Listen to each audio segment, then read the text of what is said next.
इस JIT को एक ये दिया गया था कि वो आज़म स्वाति साहब की शहरियत के मामले को देखें। तो खैर उसमें भी बहुत सारी चीज़ें हैं, और आज़म स्वाति साहब इस दौरान बड़ी बड़ी जो तकरीरें करते थे अमेरिका के ख़िलाफ़, तो हम खुद समझने से कासिर थे। आप जानते हैं कि आज़म स्वाति साहब पाकिस्तान आने के बाद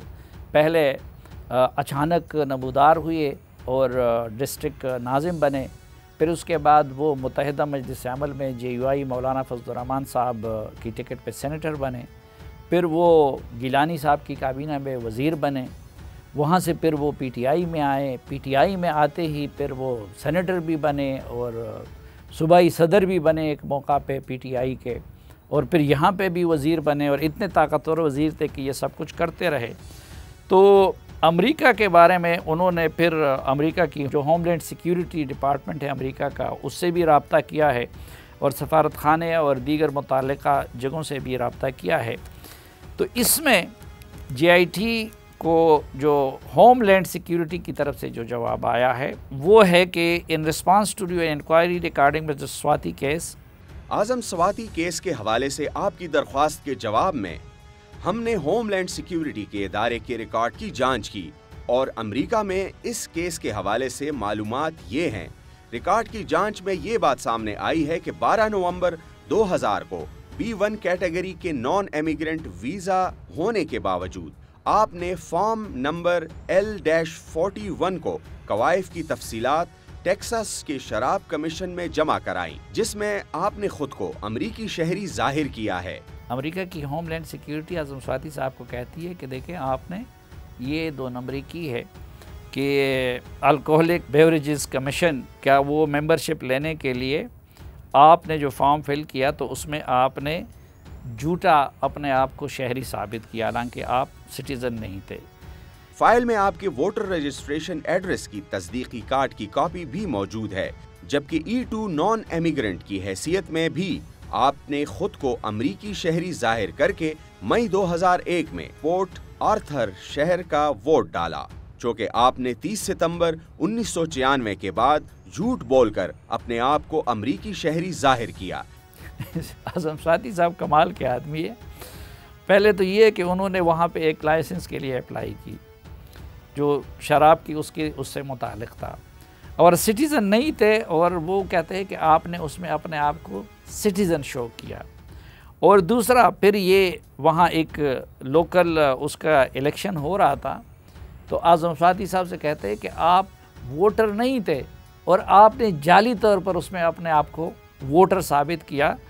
तो इसलिए फिर अमरीकी उनसे कहते हैं इस बिना पर कानून के मुताबिक अब कानूनी तौर पर मुस्तकिल रिहाइश के अहल नहीं रहे, इसलिए आपकी दरख्वास्त को रद्द किया जाना चाहिए, और ये रद्द की जा रही है। इस फैसले के खिलाफ कोई अपील नहीं की जा सकेगी।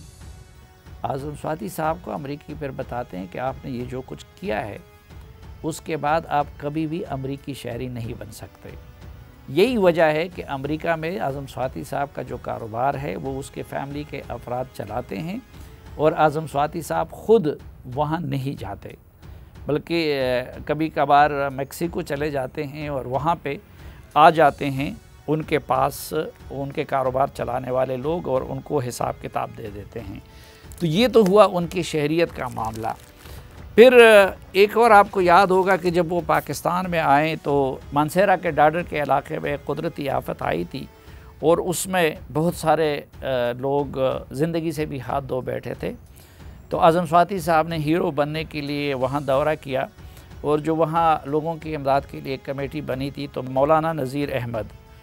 उनको और पूरे जलसे में आके उन्होंने उनको $1 मिलियन का नोट दे दिया। अब लोग बड़े खुश थे, और उसके बारे में भी फिर ये आपको बड़ा लतीफ़ा भी लगेगा कि उस वक़्त आज़म ख़ान साहब वो DCO थे मानसेरा के, और DPO थे ज़ैफ़ुल्लाह ख़ान साहब, और उनके बयानात यहाँ पे आप देख सकते हैं। तो उन्होंने ये नोट का आज़म स्वाति साहब, यानी इसके लिए कितनी जुर्रत चाहिए होती है। पहले तो अमेरिका में आप सिटीज़न नहीं और अपने आप को सिटीज़न शो करें, या फिर इस तरह के काम करें कि आप जाएं और लोगों को बेवकूफ़ बनाने के लिए जो तकलीफ़ में हों, जिनके लोग मरे हों, उनको एक जाली नोट दे दें। फिर उसमें लतीफ़ा सबसे बड़ा ये है कि उन सरकारी अफसरान ने आगे नेशनल बैंक में उसके लिए अकाउंट खोला, और ये यहाँ पे आप नेशनल बैंक का वो रिप्लाई भी देख सकते, तो उनको बताया गया कि खुदा के बंदो इस तरह का तो कोई नोट नहीं होता। बाद में ये DPO का जो बयान है वो कहते हैं कि जब हमने आज़म स्वाति साहब से पूछा कि आपने ये क्या किया है, ये जो $1 बिलियन का आपने नोट दिया है, तो इस तरह का तो कोई नोट नहीं है, तो आज़म स्वाति साहब ने उसके जवाब में उनको बताया कि ये तो खिलौना नोट है, और इससे बच्चों को मैथ्स पढ़ाया जाता है, तो उसमें अमेरिका में खिलौने के तौर पर इस्तेमाल होता है, तो ये तो ओरिजिनल नोट नहीं है। लेकिन वो लोग भी हैरान थे और वो सरकारी अफसरान भी हैरान थे कि ये उन्होंने हमारे साथ क्या ड्रामा कर दिया है, या फिर वो मुतासरीन हैरान थे कि ये हमारी तकलीफ़ और दुख का उन्होंने क्या मजाक उड़ाया है।